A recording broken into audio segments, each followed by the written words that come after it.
postseason K-State football dialed up for you today. Wildcats finish up this season 2024 with an 8-4 record, 5-4 in the Big 12. And I think let's straight to the point here. Okay. 8-4 is a good record. Okay. It is a successful season. You've won more games than you've lost. Okay. A good significant number of games. Okay. 8-4 is a good season. I am disappointed in this season. Okay. I am disappointed in this season mainly because we finished 9th in the Big 12. Okay. I think it's 9th. Yeah. 9th in the Big 12. Okay. Out of 16 teams. And we have underachieved. Okay. That is the luxury of having a good team, is you can be disappointed at an 8-4 record because you're expecting better. That tells me that K-State has arrived. I'm ecstatic about that because K-State is now expected to finish in the top half of the Big 12. And really, I'm going to say in the top 3 of the Big 12, probably every year going forward. That's the precedence that I think that we've set and that we need to continue to set. I think that K-State can, should, and will become Big 12 powerhouse football. Mark my words. Okay. This year, though, we underperformed. Okay, so we got this 8-4 season.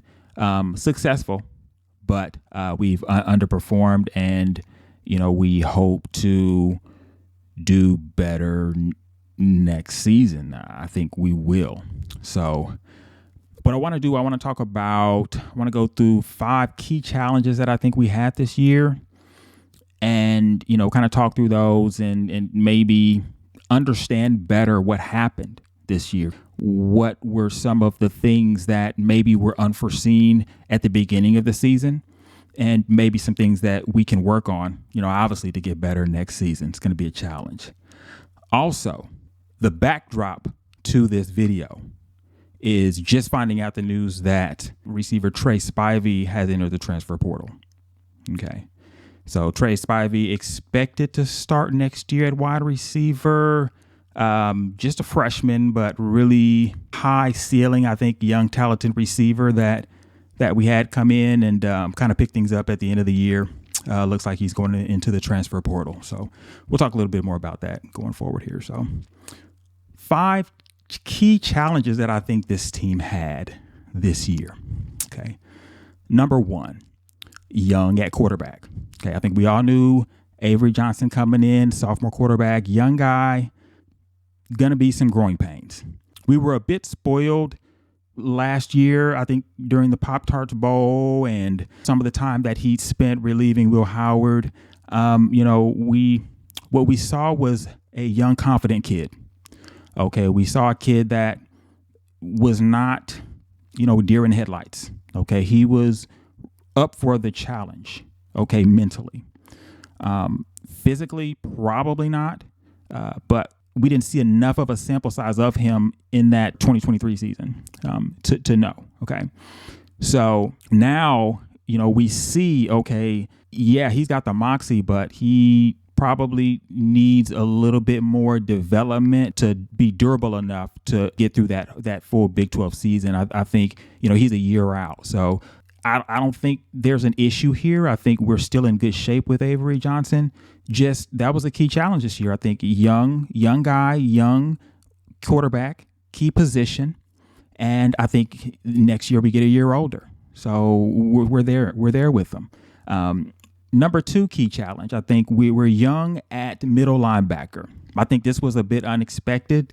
The coaching staff, I think, brought in Alec Marenko, senior linebacker out of New Mexico, hoping that he would kind of fill that hole as a veteran guy. Looks like he has some injury issues this year, so didn't really see the field much. So we were there with Austin Romaine as a sophomore. So really talented young guy, but again, just young at that position. And we were hoping to get older at that position. So that was a key challenge for us this year. Number 3, Number 3 challenge, we were young at receiver again. Okay. Last year we were young at receiver, Jace Brown, then a freshman, our main guy. Okay. Then, again, now this year, Jace Brown, now a sophomore, and again, our main guy. Okay. Leading receiver this year, 42 catches, 763 yards this year. So we were just young at receiver. And, to be honest, we don't have elite receivers. We have very good receivers, but I don't think we have elite receivers, or at least they've not been able to show that they are elite within our system. Okay, so something's going on there between our system and the receivers that we're choosing to put into it. That's been a challenge for us. It was a challenge last year. Now, again, a challenge somewhat this year with the passing game and consistency there.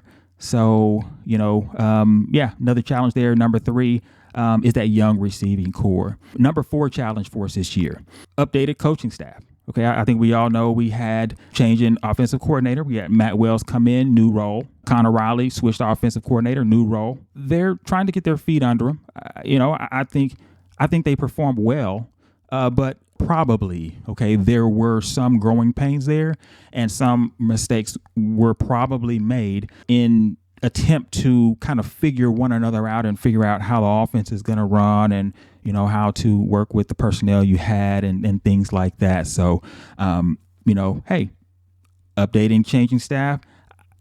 I think that was a challenge this year, but I think it gets better next year. Hopefully, if the staff stays together, that's going to be the key. Change comes, right? So, and number 5, okay. Number 5, key challenges that we had this year. Shit happens. Okay. That's for every team. Every team has this happen. This is kind of why it's so difficult to win championships. I think you can have the most elite team. You can have the best team, best assembled, talented team ever. Okay. But you can have some shit happen. Okay. Something happens in somebody's family. Somebody has to take some time off. Freak injury, accident, something happens. For example, this year, I think Coach Kleiman had some personal issues, some family issues there that he had to deal with at home. So, I think there were some issues with some of the players, some disciplinary issues. Okay, so shit sometimes happens and it can derail a good team. I think that's why it's so important for players and coaches to be dialed in when the season starts. Okay. And, if you've ever gone through an entire season of a sport, you understand that there's a level of commitment, discipline, and focus that needs to happen when that season starts if you aspire to be champion. And we're talking championship teams that we're trying to put together here. So, hey, shit happened. And I think that affected us, a bit. Okay. I think that kind of went down during that 2-game losing streak there, and, probably affected the team in a negative way. So next year, I think we're in good shape. This transfer portal is special. There really is no true consistent development in a player. Okay. Back in the day, you would get on a team, you would pick a school, and you would stay there. You've got consistent coaching, you've got consistent diet, nutrition, okay? Whatever training program you're on it for year 1, year 2, maybe you've redshirted. By your redshirt sophomore year, you've been in the program 3 years, you're probably physically ready to go, hopefully, okay? And then you've got a few more years to actually play. And now the way it seems to work is you basically change teams every year.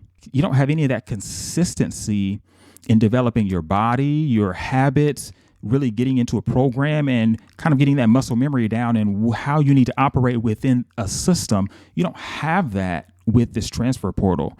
I think that's going to affect players in a negative way. And I think players need to identify themselves as the type of player that probably needs to be more consistently developed in a consistent system and not change systems often in order to develop. You need to identify yourself as someone that works better in a situation like that, and then choose not to transfer. Because I think what we're seeing is like, okay, so Trey Spivey is going to transfer. Okay, so he's been in our program for, I think he redshirted last year.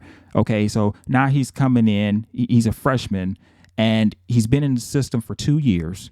Okay, he's had our nutrition, K-State coaches, learning the plays that K-State runs specific to K-State in our system.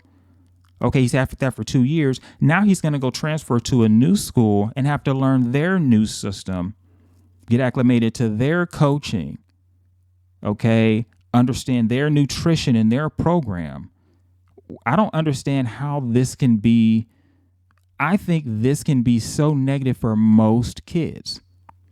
The only kid that this would work for is if you've reached your ceiling and you have no more development. And you're just a mercenary. You're just going to go pay for play. That's the only situation where this makes sense. Otherwise, you're handicapping your development, I think, as a player. And I think a lot of these guys, you're gonna find that they're not going to get any better when they switch teams. And I think most teams are picking these guys up, hoping that they're getting better. Okay, I saw you play over here. You didn't get much playing time. Okay, but I'm going to bring you into my system, and I think you're going to improve because you were a 5-star out of high school or whatever. Okay, these guys, I don't know. It's going to be interesting to see. I wish the best for Trey Spivey, and I think he'll land in a good position. I'd like to see him stay with our team. Okay, I think he's a talented kid.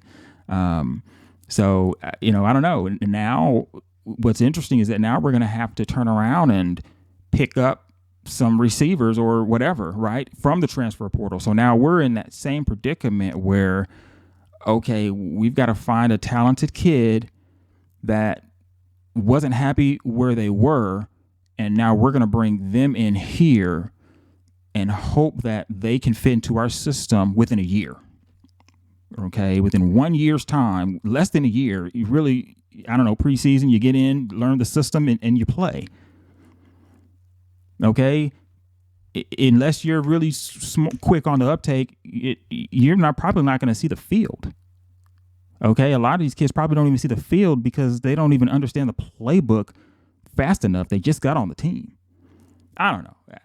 I think somebody would have to help me to understand how these guys are jumping from team to team and being effective on a new team, as effective as they would be if they stayed on the same team and understood one system longer, more consistent coaching longer. Okay, so I don't know. We'll see. We'll see how it goes. But I think K-State is lined up for a solid year next year. It's really going to come down to keeping key players, keeping key players. That's going to be the key. I think that's the new system for college sports. Okay, talking football here, but hey, you have to be able to keep kids in your program long enough to develop them. Then you also have to be able to bring in talent from the transfer portal and effectively evaluate it and how it fits into your system, and effectively evaluate this kid and how they're going to learn, fast enough, right? I mean, this is fast. This is quick. They come in your system and it's It's go time. So you spend a lot of money on this kid. You need them to come along. Okay. So 8-4. Okay.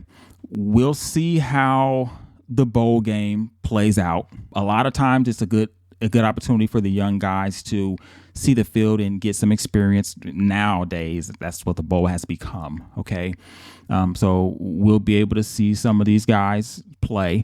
We're going to find out here soon how the transfer portal is going to affect us. And that's going to be key to see how next year is going to turn out.